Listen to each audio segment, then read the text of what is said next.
Hello everybody, I hope you're having a wonderful day, and today I would like to share with you guys my final thoughts on the Knife Work exclusive Doug Ritter Hogue. This is the RSK MK2G2 Mini, something like that. Anyway, this is the mini magnet cut and contoured carbon fiber. Yes, I do have the full size. I understand that on camera the mini looks quite like the full size. I probably should have had it out already, but just for Jesus, why is this stupid? Okay, sorry, I was having some technical difficulties. This is the full size right here, and it's these are both knives that people are currently drooling over right now, and I could understand why, and I back that idea 100% because these are wonderful knives. So let's just bring out some size comparison knives. This is gonna be a pretty short review, and I'm gonna tell you guys now that even if you can't get this specific variation, just get one of the 20 CV ones. It is a perfect small knife, and yeah, I'm calling this a small medium knife. The large one I don't even use at all, but once I got this one, I've just been using it like crazy. Another thing that I noticed from American knife companies is that their edges really aren't that impressive. There are like $30 Chinese made knives that can cut circles around these knives. It's insane the difference between the two, but can't get something like magnet cut on a Chinese knife at this point in time, you know, a cheap Chinese knife. And this guy was about, I think, 200 bucks, around there. The regular ones in G10 and 20 CV, those are significantly less, and I do definitely say that if you don't really care to have this colorway, you'll be plenty happy with one of the other ones. So this is, yeah, like I said, pretty much a perfect knife in my opinion. So here we have it up against the what is it called again? The CVV Elementum. Here we have a Benchmade bug out. Let's do the Osborne 940 by Benchmade.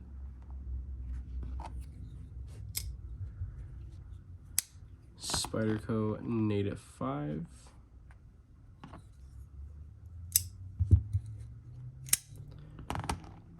Demco 80-20.5.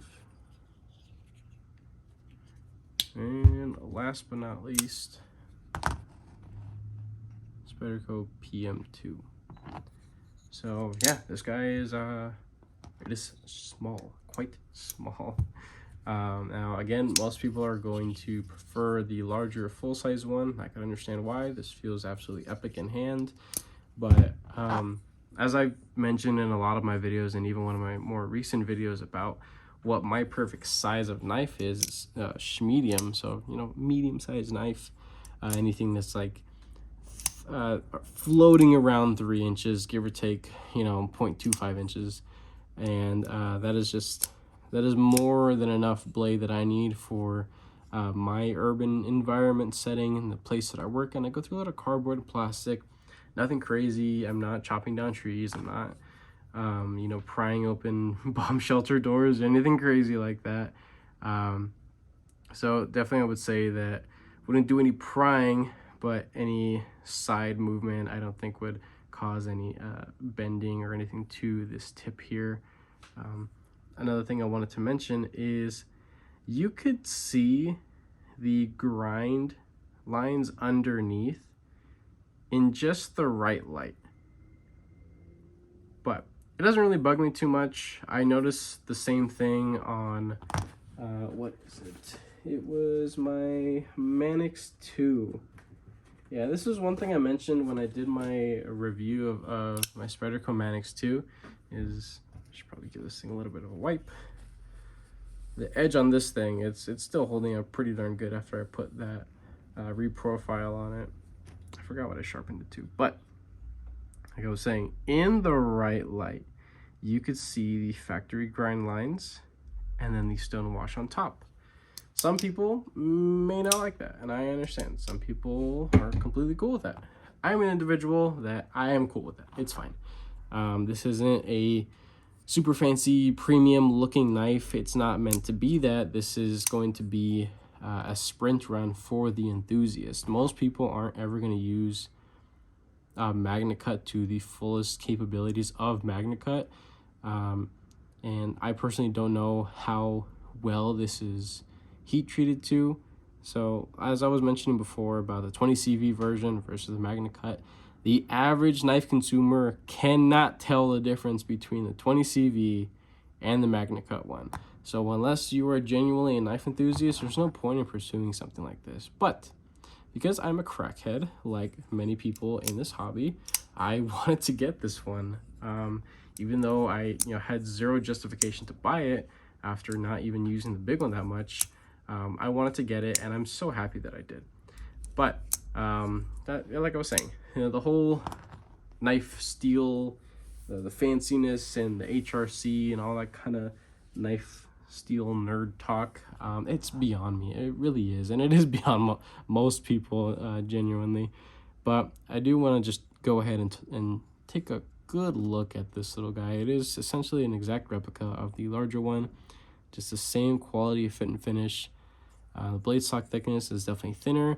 It cuts better, performs better, and just everything is just well rounded off and knocked down. I personally have not seen any fuzzy edges or tear out or voids, things that can be very common when dealing with carbon fiber, because I wouldn't call it an organic material, but it doesn't machine like titanium. It just doesn't. There are some issues that you have to be a little bit careful with that, right? But I will say that this is finished quite exceptionally, and it's definitely wonderful. Contoured scales with this sunburst pattern radiating from the pivot is a T10. Give me a second. On the big one, I swear it's a T10. On this little guy, I'm pretty sure this is actually also a T10. Let me just check real quick. Yeah, okay. Okay, yeah, a T10. So I've actually been adjusting it with the T8 because it's deep enough.